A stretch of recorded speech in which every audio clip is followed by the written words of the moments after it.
So good morning, everyone. Welcome to our Dharma Reflections. We'll begin with reflections on universal well-being.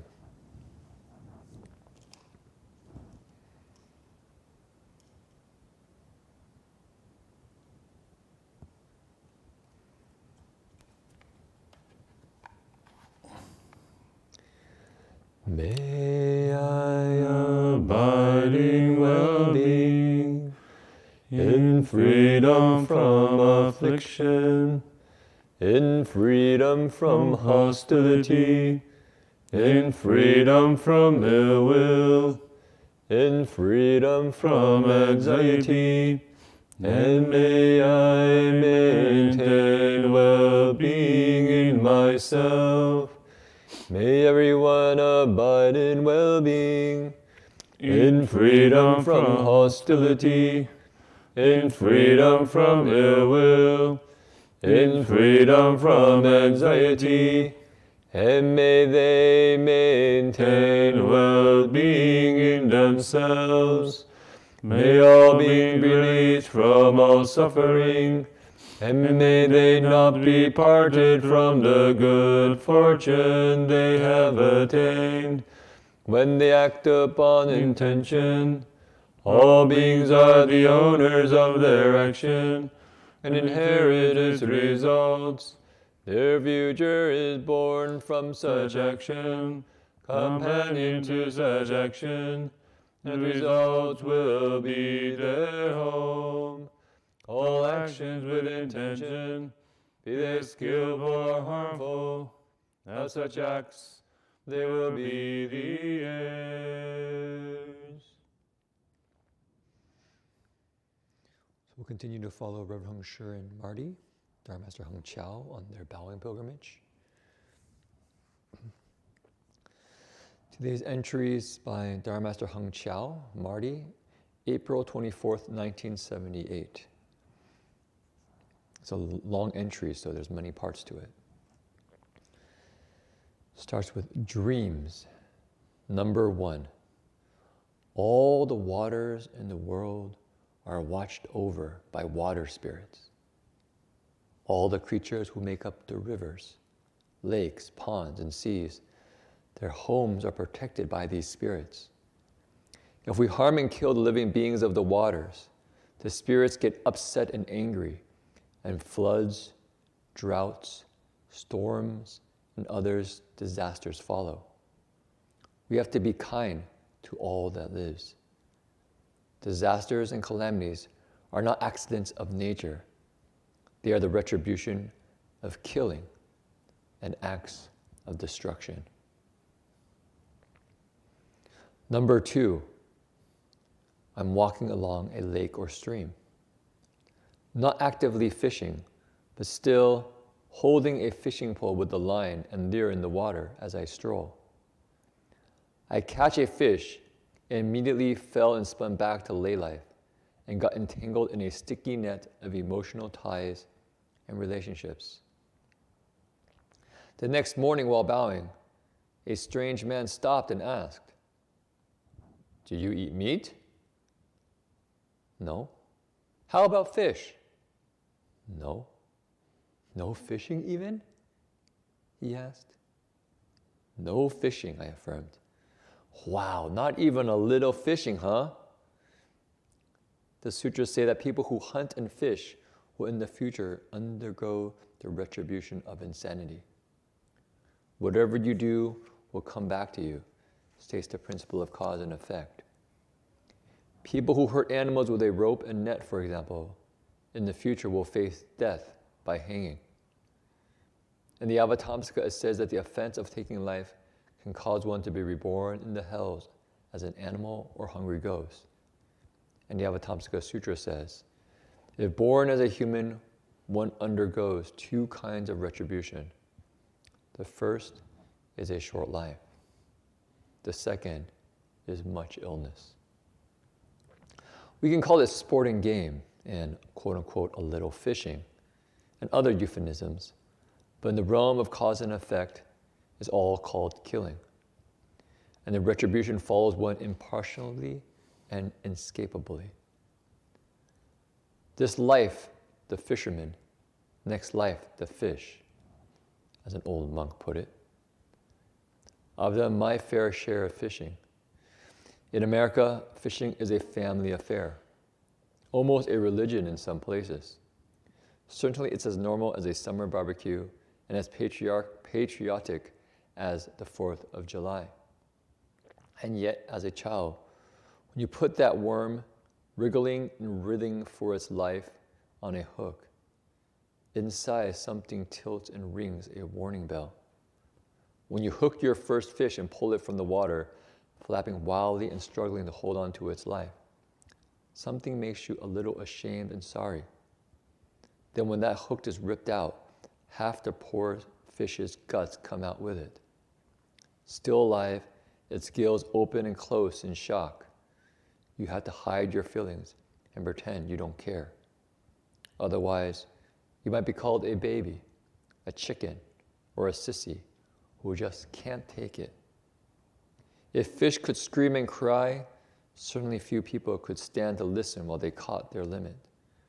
I know people who became unwavering vegetarians after just one visit to a slaughter yard or meat packing plant. They say you never get the cries out of your ears or the smell of terror out of your nose. When I came across these passages in the sutra, I knew then that those feelings of pity and revulsion I smothered and tried to deny were reminding me of the truth I already knew, that fishing was killing and that killing was wrong, and that someday I'd have to pay for this offense. The Dharma is like that. It puts us back in touch with our own inherent wisdom and the truths we rush by and tune out as we grow up.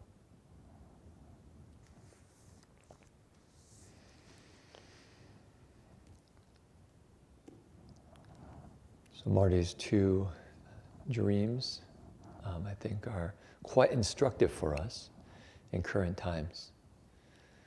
If people know the teachings on karma, it means intentional action. And I remember reading a book on Buddhist ethics, and it described different kinds of severity in karma. So for instance, let's take the karma of killing. What's the worst kind of killing? When we prepare for it, we kill, and at the end, we're happy. And it's sad to say, but fishing and hunting and these kind of quote-unquote sports are, you could say, the worst kind of karma. Why? Because we prepare for them, right? If you can be a fisherman, you have to get the fish, start to get the bait, prepare the line, and all that intentionality, all that effort being put into what? In order to kill.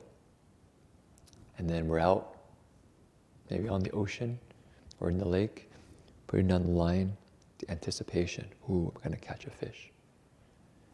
And then you finally catch the fish, pull it in the actual act of killing. And afterwards, if you're not like Marty and you have this deep sense of regret and kind of shame, right? If instead you have this sense of joy, of strength, like I'm powerful, and now I'm going to enjoy this fish, a sense of kind of reinforcing the self and also indulging in the senses. And that's pretty hard karma, pretty bad karma.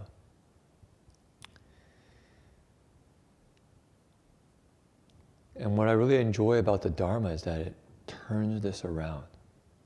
Rather than killing, we can put our energy into cherishing life and protecting life.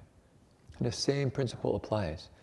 We can create extremely good karma by protecting life. So for instance, we have liberating life ceremonies, where fish that are caught are released. So there's preparation, right? We had to prepare the Dharma assembly, people donate money, and everyone gets together to go to the place where the fish are purchased, have been captured, been caught. And then they're actually released into the ocean. there's a rejoicing in their freedom, right? So joy in the preparation, the act of liberating, and the rejoicing in the fish's well-being. Quite different. It's a joy of service, a joy of kindness. And in fact, the Buddha set this up very early on for the monastics, that during the summertime, there's a period called the Vasa, the summer retreat. And how this began was that the monks were wandering mendicants, right, going from village to receive alms, and then cultivating in their open time. But during the rainy season, a lot of bugs and little creatures would come out of the ground. And the lay people saw this, and you could say, brought it to the Buddha's attention and said, we could see a lot of the little animals and bugs getting stepped on by the mendicants, unintentionally, but still there's pain and suffering. So the Buddha heard the lay people's concerns and very compassionately said, yes, that's a good practice. For the summertime, all the monks will go on retreat. That way, those little bugs won't be injured. Right, you can think about it. First, there's care, and then there's the actual action of not hurting, and in the end, a kind of rejoicing in a harmless life.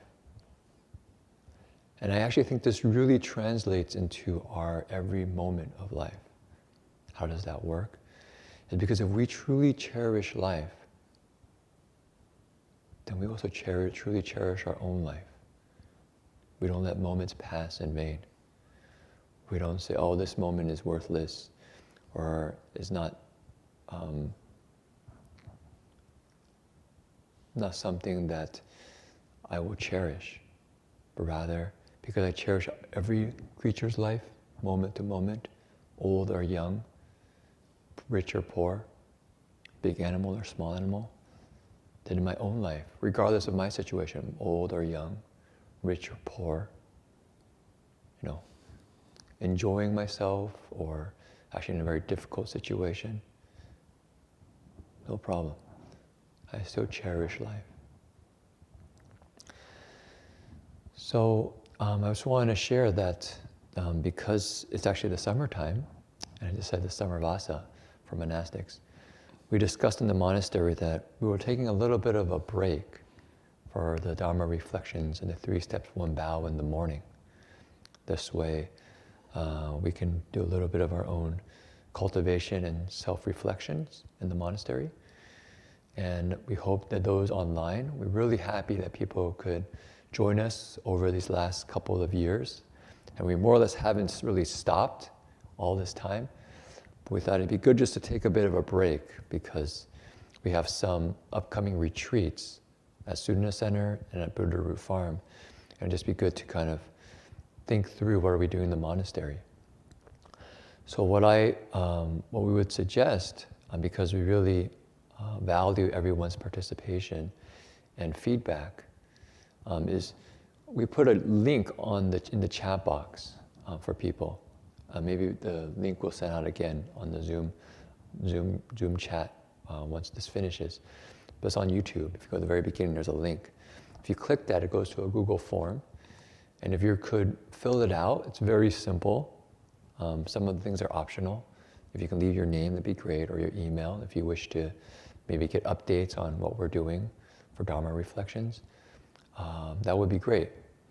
And you can give us some of your reflections and suggestions about the Dharma Reflections, and also maybe other things that you would like to learn.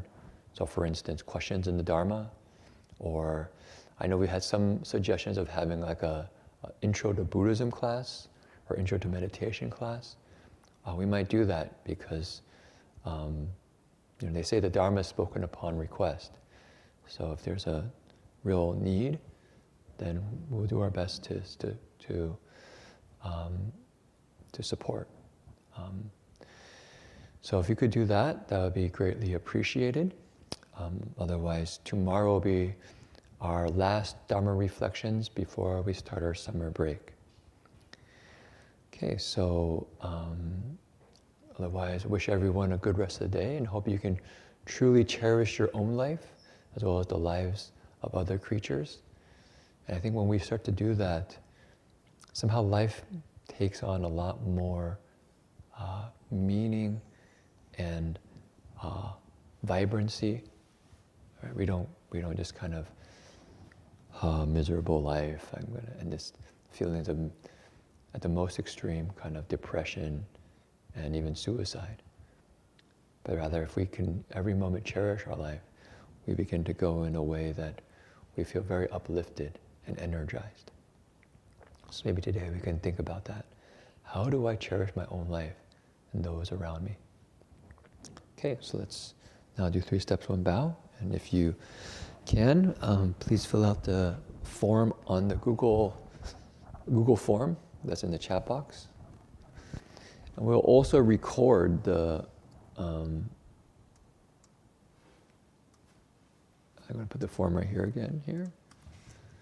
So you can see the form there. And we're also going to be recording the 3 steps, 1 bow so that people can watch it in the future. So I'm going to go off YouTube and then start it again.